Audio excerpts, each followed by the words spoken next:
नमस्कार मंडळी. आज मी तुम्हाला एक गावठी घेवड्याचं वाण दाखवणार आहे.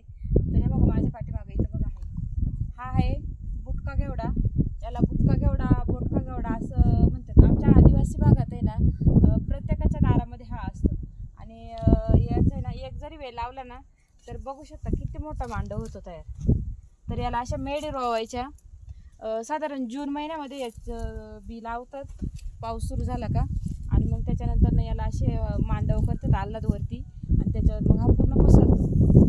याला जेवढा मोठा मांडव म्हणजे पसरायला जागा होईल ना तेवढं त्याची वाढ होत राहते.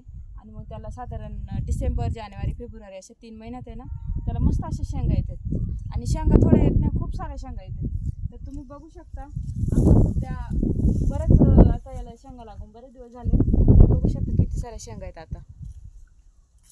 आणि याच्या ज्या शेंगा आहेत ना त्या चवीला एकदम पौष्टिक अशा.